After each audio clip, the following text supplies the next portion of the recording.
My name is Gigi Murakami. I am a horror manga artist and illustrator, and I also do content creation as well, trying to uh, basically inform people about what it is that I do, about horror, about manga, and a little bit of like horror film as well. Um, I have been a fan of horror since I was a kid, and I've also been a fan of manga since I was a kid. Um, but I didn't start as a manga artist until maybe about 2018 officially. I've always wanted to do like comics and manga, but I specifically like manga working for like a Japanese, but I didn't think that it was possible. I grew up reading like a lot of like Japanese manga, like Nana, Naruto, One Piece, Bleach. I didn't read a lot of One Piece, but I did read a lot of Bleach, to be honest, and Chobits. Um, so I read quite a bit of manga growing up. Um, and that was really like what I wanted to do as a kid, like once I got older. But because I'm an American, I thought that maybe I wouldn't be able to. Um, but that like desire never left. So once it was 2018, I started my LLC and I decided to just jump in to become a freelancer doing illustration and comics and to dive into the full-time mangaka.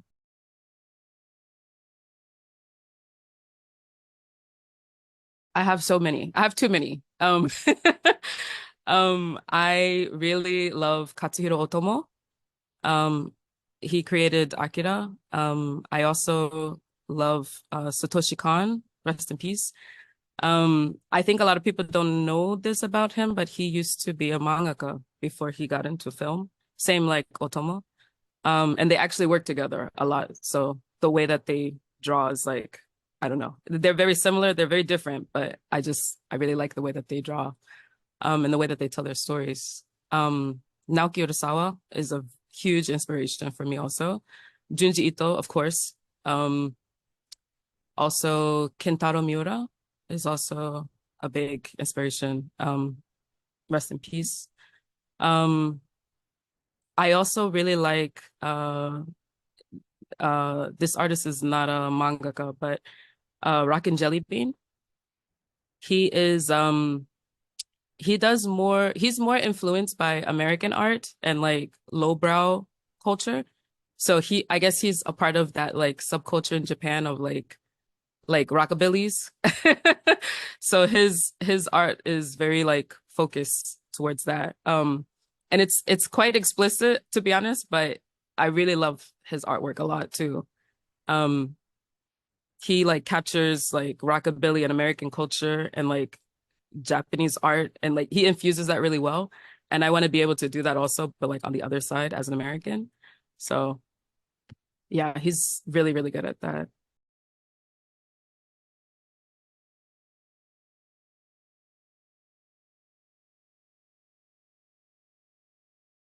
Yeah, so Resenter is about a girl named Jackie who is murdered at her job one night.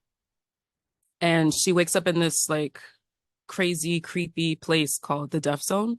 And she meets a woman named Rhea who is a Ripper.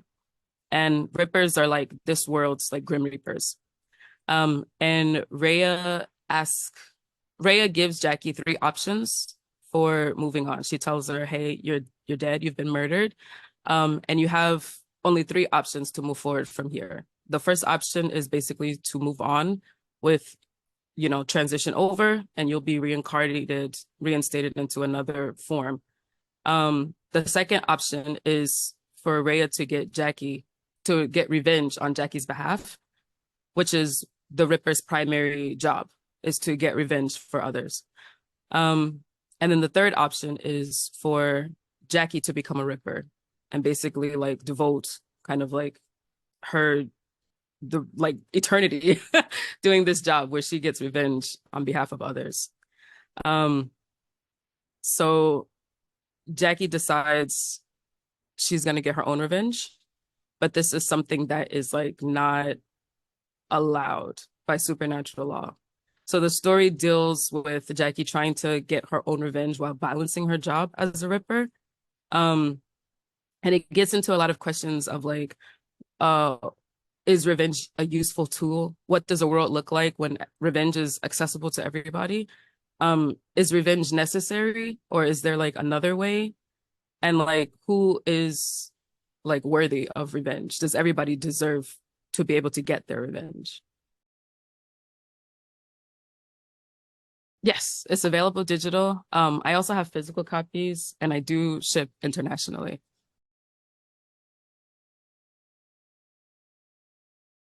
Normally, I want to say anywhere from 4 to 6 events. I feel like that's probably not accurate though, but I think maybe like 6 events. I try to do a little less, because I am traveling and it's a lot. Um, and I have been wanting to work more on like on manga and like making on pages. And it's hard to balance that and do both. But I would say, yeah, I don't think it's four. Four it sounds like not so much. I think it's probably closer to six.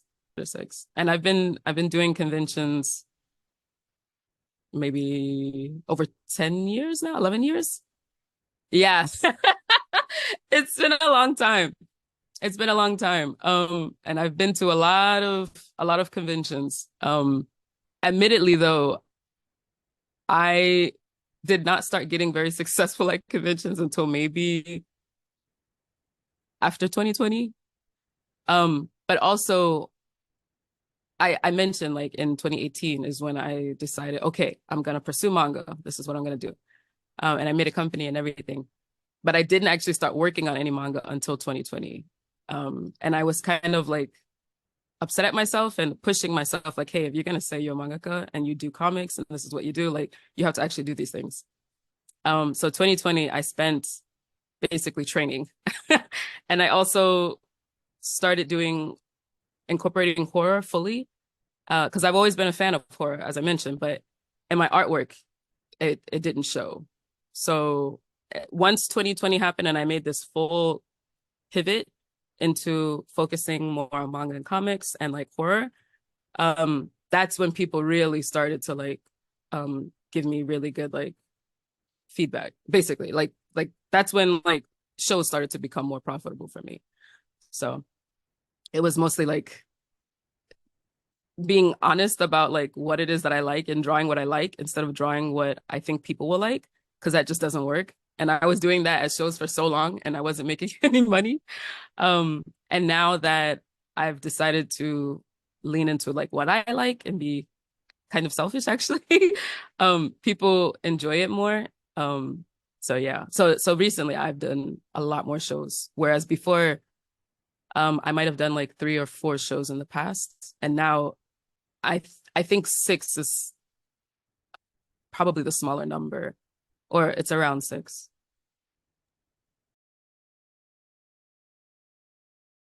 I already know what my answer is. My favorite part is being able to cut the line to get into the show. I hate to say that. That sounds like I can I curse? It sounds a little like no, it sounds messed up. Like a little bitchy. But when I was a kid, when I was a teenager going to shows, the lines are so long. Um, but so when I was younger, like I'm a millennial. I'm in my early 30s. So when I was a teenager, anime and manga was not as popular as it is. Like it's huge now. It's like global now. But like when I was a teenager, people thought you were like weird if you read like manga and if you watched anime. At least like in America, like it was like, what are you doing? Like that's so weird. So it wasn't actually as crowded, but I still didn't want to like, you know, like it was still like you had to wait online. It just wasn't as bad as it is now. And like the longer that I've been doing conventions, um, the lines are getting so long. And like 2021 at Anime NYC was probably one of the busiest years because it was just like they just opened up after the COVID. Um, and people were like tired of being inside and like just wanted to like spend money and like get like a rush of like dopamine. And so it was so crowded. And when I saw the lines and people were waiting outside for like 3 hours because like the chaos of like just so many people and like I think the organizers may have been a little rusty because they had to skip a year. Um, After that, I was like, I never want to be an attendee alone. Like even if I just go to a convention to attend, I want to participate in some way so I can skip the line. Like because it's too long. Like it's so long. And then also there's Anime Expo, which is the biggest anime convention. I'm not sure if it's in North America, but for sure in the US, it's the biggest. Um, and I have gone there as an attendee, but I was able to like work something out where I could get an exhibitor badge. And I'm gonna go this year again, and I have a panelist badge. I am not interested in getting like a general badge because I do not want to be online. It's like a waste of time. I'm gonna come to the convention like in that late afternoon because I don't want to wait online if I get a regular badge. Um, so yeah. Anyway, all jokes aside, that is definitely a big part of my favorite experience. That aside, though, I do like being in the artist alley. I like seeing what everybody else is doing. But the creations that they come up with, seeing everybody's artwork and like their different designs for their products. Because in addition to making manga and comics, I do make my own merch and products. So I make stickers, I make prints, I make t-shirts. This is actually one of my t-shirts that I have on. Oh, hold on, let me move over. It's kind of inspired by like movies a little bit. Like that is my thing. But yeah, I like seeing the diversity and the large range of like different art products and art styles and talking to new artists and networking with people. As I have gotten older, also, I've really enjoyed panels. When I was a teenager going to cons, I would just stick into the artist alley and just like that would be it. I would never go to a panel. I would never see any guests. I would just stick solely to the artist alley. And as I've gotten older, I really discovered like the benefit of going to panels. And I enjoyed it. My first panel was in 2021, and that was really scary. But I really enjoy panels. I do. I also really enjoy networking. I have a lot of friends in the manga and anime industry because I've done a lot of networking, particularly at conventions. And so because of that, that has like gifted me a lot of opportunities that I could not have thought that I'd be able to get. So I think just the overall con experience I enjoy, but I think those 4 things are probably like my top favorites.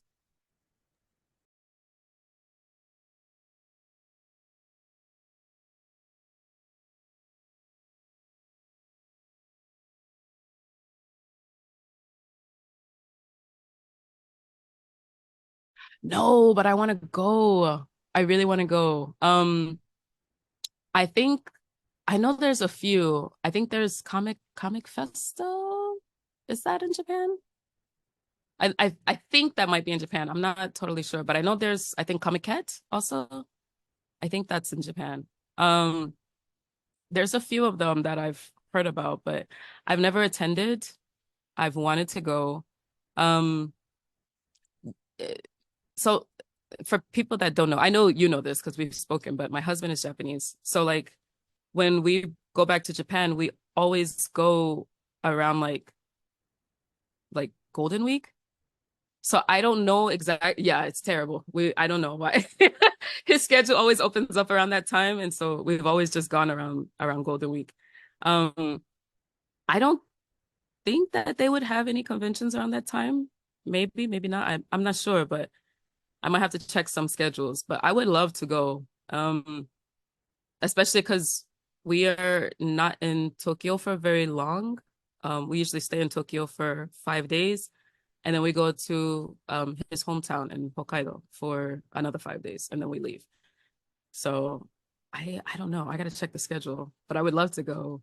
I would love to table there too. My Japanese is not as good as I would like it to be. I think I might be able to get around. If I sold at a table in Japan, I think I might be okay. You know? ビニールブックいりますか? I might be okay.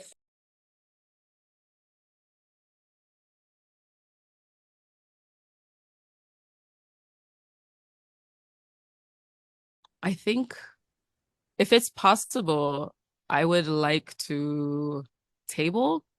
Um, I would love to table. Um, I would also like to meet a few like mangaka. I this is like kind of embarrassing, but I'm such like a manga fangirl, and I'm such a like fangirl of like Japanese culture and like the country in general. But I have a few like online friends who are like Japanese mangaka. And like I've tried to meet them a few times, but they are like so freaking busy. But the rare moments that I try to like that I'm like there, I try to like reach out. Um, I would love to meet them, or you know, any other manga artists. For example, like uh oh my gosh, the mangaka that does Witch Hat Atelier, Kamome Shimahama, I think is her name. Um, I had a chance to meet her at TCAF through a raffle, and I lost the raffle. I was so upset. Um, so if it's possible, I could meet her in Japan. That would be fantastic. I might be able to meet Ryoko Kui from Dungeon Meshi. She's a mangaka of Dungeon Meshi at Anime Expo this year. So I'm gonna try. I'm so happy this year. I'm just a panelist, so that means I can rush and try to try to meet her. Um, but yeah, there's so many like so many mangaka. Even if like people who are in the indie manga scene in Japan, I would love to be able to meet them. I'm friends with like a very small few indie mangaka. Um, but like online. But I would love to meet them or just any other like indie mangaka, like people doing the jinshi. Like from what I've heard, in Japan, like some of the doujinshi artists, they make so much by themselves that they don't feel the need to go to a publisher. So like I would want to like go to an event to like meet them and try to like figure out what their process is like and like try to understand like how they structure their time and their workflow and able to like get their stuff out by themselves. That to me is like fascinating. So I think that's where I'm at. I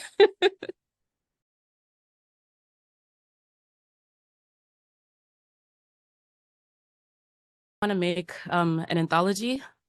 That I was supposed to be doing an anthology this year, and then somehow the American publishers got wind of me, and I have been just everybody's just throwing work at me.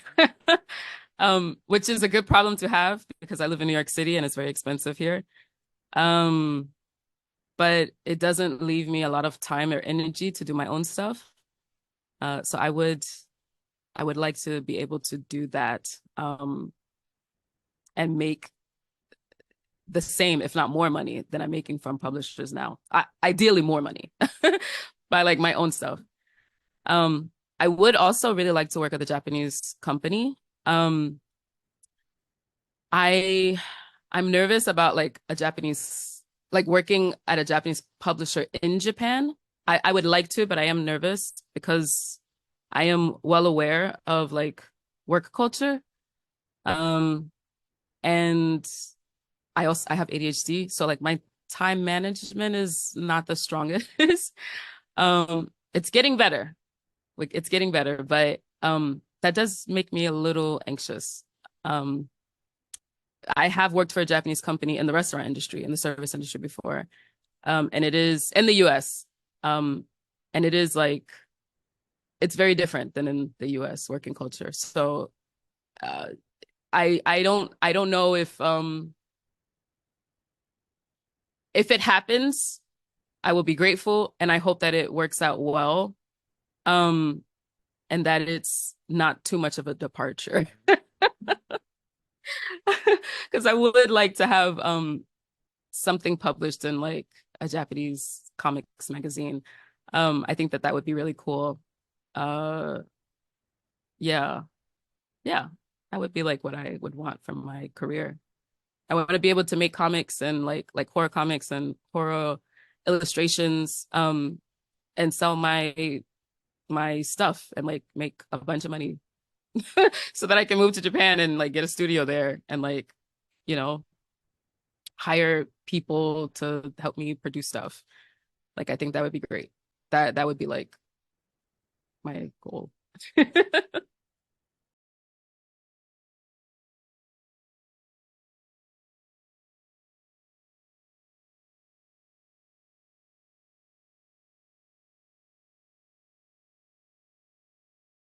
Yeah. Yeah, I want to see, now that you mentioned the like Japanese Comic Cons, I never thought to look actually, but now that you mention it, I think I will like intentionally like look and see what the dates are and see if it's possible we can travel during that time.